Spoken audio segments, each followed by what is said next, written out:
Assalamualaikum warahmatullahi wabarakatuh. Pertama, mari kita panjatkan segala puji kita kepada Allah Subhanahu wa taala yang telah memberikan karunia-Nya hingga kita dapat berkumpul di sini.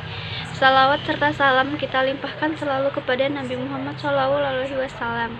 Sahabatku yang dirahmati Allah, kita pasti mengenal ungkapan yang mengatakan bahwa penyesalan selalu datang terlambat. Penyesalan adanya di akhir. Hal ini bukan basa-basi belaka. Sebagai seorang muslim, sudah selayaknya kita memaknai ungkapan tersebut untuk mengingatkan kita yang akan terjadi di akhir kehidupan kita. Apa itu? Yaitu kematian yang menjadi jalan menuju kehidupan baru di akhirat. Seperti yang kita ketahui, kehidupan akhirat menempatkan kita dalam dua pilihan, masuk surga yang penuh nikmat atau masuk neraka yang penuh siksaan. Disiksa dalam Al-Quran bahwa banyak orang yang menyesali kehidupannya.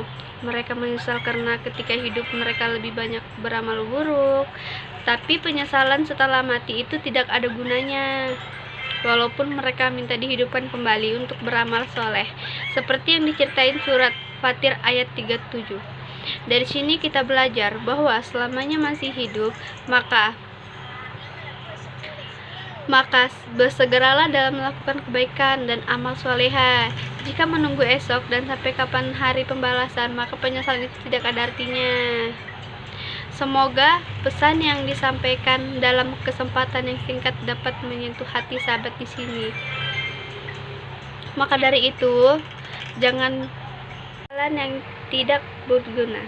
Penyesalan yang tiada berguna. Oleh Ustadz Nurkolis Kurdain. Pendahuluan. Penyayang kasih sayang yang meliputi segala sesuatu di antara petunjuk yang akan kasih sayangnya Allah menciptakan alam semesta beserta isinya untuk kehidupan manusia hamba-hambanya. Meskipun demikian, tidak sedikit dari mereka yang berkumbang dalam lembah kekufuran mengingkari Rasul yang tidak mencari surga dan neraka. Jika tidak mengenai hari pembalasan, bahkan jumlah mereka jauh lebih banyak ketimbang kaum mukimin. Tidak terbatas menolak ajaran Allah, dakwah para rasul mereka bahwa berani memusuhi dan memerangi dakwah para rasul tersebut. Ketidak pun telah diperingati dengan ancaman siksa Allah yang akan menimpa orang-orang yang tidak beriman, namun mereka tetap pada pendirian yang mereka batil. Penyesalan orang-orang kafir di hari kiamat. Melalui ayat di atas, Allah mengabarkan tentang keadaan orang-orang kafir pada hari kiamat saat mereka menyiksa langsung azab neraka dengan mata kepala mereka sendiri. Pada saat itu mereka menjadi yakni sepenuhnya bahwa mereka akan ditimpa azab yang di hadapan mereka. Betapa malunya mereka di hadapan Allah sampai mereka menundukkan kepala. Betapa dalam penyesalan mereka saat itu sampai mereka memohon kepada Allah agar dikembalikan ke dunia untuk melakukan amal salehah.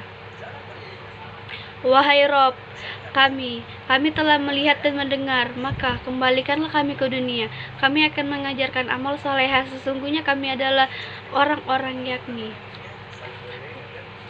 Maksud perkataan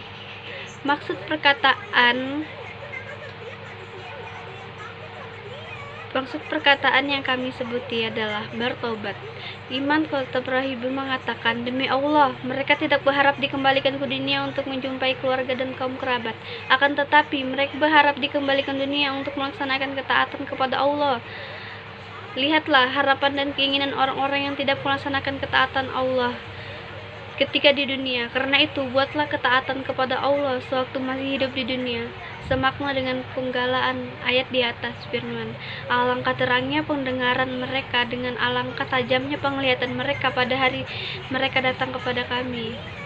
Ayat ini memuat dua surat Ta'ala berbentuk takjub, kedua-duanya sebagai kiana untuk mewakili ancaman siksa yang akan menimpa mereka. Artinya, mengancam mereka dari azab yang telah mereka lihat dan mereka dengar. Ini menunjukkan bahwa penyesalan mereka pada saat itu tidak berguna. Kenapa mereka baru mulai percaya saat itu? Mengapa mereka di dunia menutup mata dan telinga terhadap peringatan para utusan Allah? Marilah kita simak firman Allah dalam ayat yang lain. Sesungguhnya kamu berada dalam keadaan lalai dari hal ini, maka kami sekimpat daripadamu tutup yang menutupi matamu, maka penglihatanmu pada hari itu sangat tajam. Mereka juga menyesali perbuatan mereka dengan cara menyalahkan diri mereka sendiri, seraya mengatakan, andai kata kami dahulu mau mendengarkan atau memikirkan peringatmu itu, niscaya kami tidaklah masuk penghuni-penghuni neraka yang menyala-menyala. Ini menunjukkan betapa besarnya penyesalan mereka atas tingkah laku buruk mereka ketika di dunia. Akan tetapi pada saat itu penyesalan mereka sudah tidak berguna lagi, ibarat nasi yang telah menjadi bubur. Andai kata penyesalan itu sebelum selesai siksaan depan mereka, yaitu pada waktu mereka hidup di dunia, maka penyesalan itu akan bermanfaat bagi mereka, akan selamat dari siksa pada hari itu.